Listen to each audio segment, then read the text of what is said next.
Hi guys, are you like me? Do you love talking about cameras but hate making decisions? Well, you've come to the right place. Today, I'm going to second guess myself by talking about selling my GH5 for the new A7C.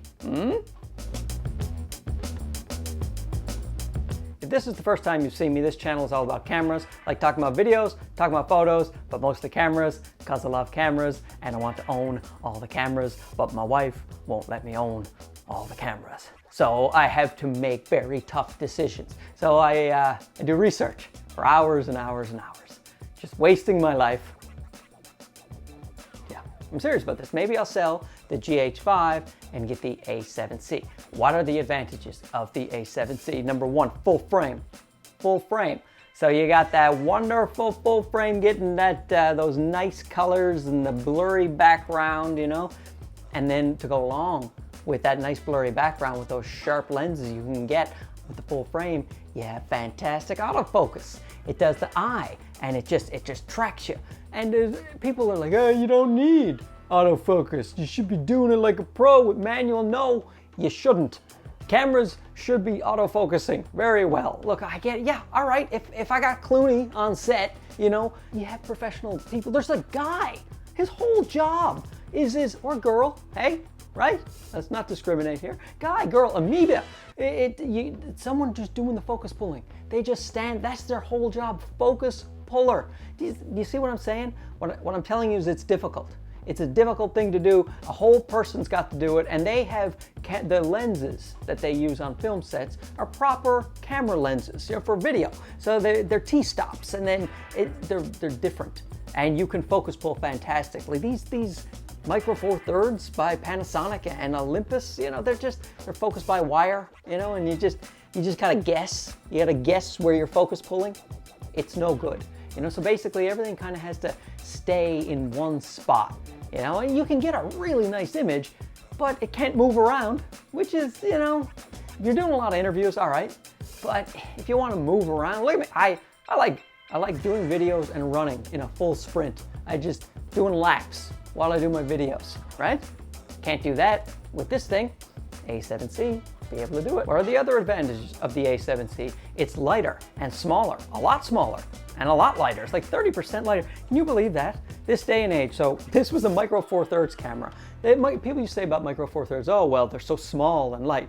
Now you got a full frame camera, which is much smaller and much lighter, so way better for gimbal work, not to mention the autofocus on the gimbal work. Did I mention the autofocus?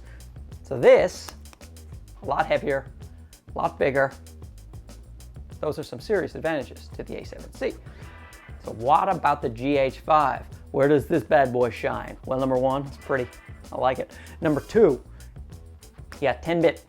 Yeah, 10-bit 422 S-Log. So you can really do some pro level work if you're willing to put in the work. You know, you can get maybe some of those leaming LUTs and correct your footage nicely and have a really fantastic looking image. Whereas the A7C, you can definitely get good image out of it, but it's 8-bit.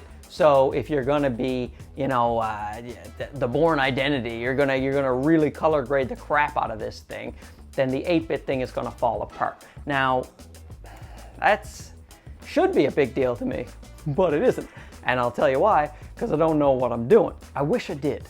I want so badly to know what I'm doing, but I try to use all those features and I can't do it. The truth is I'd be much better off with a more simple camera like the A7C. So what else does this thing have? It's got a full HDMI port, which is really good for connecting things. Those little HDMI, big HDMI to little HDMI, they're not very reliable and they fall out all the time. And this thing, that's nice. That's a nice feature. The most important difference to me is the 2 card slots. I like having the redundancy, so if one card fails, I still have something. A lot of times what I'm shooting are stand-up comedians. I'm a stand-up comic in my real life. And when I shoot stand-up comedians, that set doesn't happen more than one time. Sometimes there's magic in the room, you know? And if you have got a corrupt SD card that only has one slot, like the A7C, you've lost that footage. And sometimes, like the comics, they're asking me to film it, you know, and they're really relying on me having that set for them. They might need it for a really important purpose. So I really need a backup, because if something happens, man, that would suck. So to answer the question, I am going to keep the GH5 because I hate selling stuff and I like buying stuff, but I hate selling stuff. And the thing is, I feel like I haven't used it to its full potential. I bought it last year. And I don't know if you've noticed, but the whole world's been kind of shut down since February. So I haven't really had a chance to become good at using all these fancy features. And I feel like one day when I get good at these features, I'll be really glad I kept this workhorse of a camera with all that fancy stuff in there, like the 10 bits and the 422. Oh, and the 4K 60. Don't forget the 4K 60, so you can slow down your 4K footage a little bit. It's not 120, but 60, you can slow that down to 24p timeline.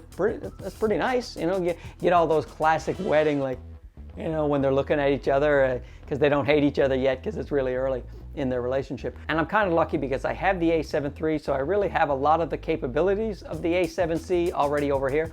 But I gotta tell you, this is such a pain to use. For video, I'm using like a little mirror, UU-Rig mirror hack right now because I'm filming on the A7 III, and it's been super difficult. It took me 10 times as long to set up my shot than it does with this thing, just because this has a nice flip screen, you know?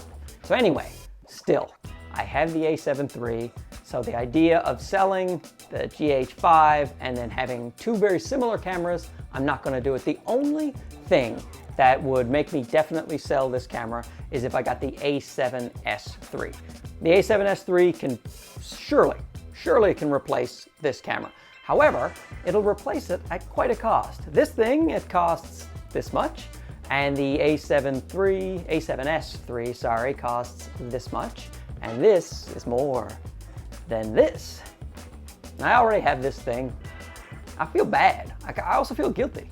You know, it's just looking at me going, you just learn what you're doing, you fool.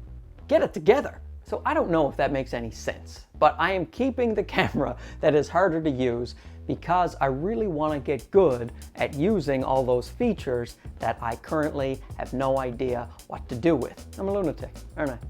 Well, that's it. Thanks for humoring me. This is the first time I've tried one of the Leeming LUTs. I'm doing HL3 like Gerald Undone says with the BT 2020, and I'm going to use a Paul Leeming LUT to correct it. We're going to see how bad this looks, right? On the 8-bit, it's going to fall apart. It's going to fall apart. So subscribe, hit the like button. Come on back. I'm going to do videos every week talking nonsense so we can ignore the garbage fire that is the world we live in. See ya.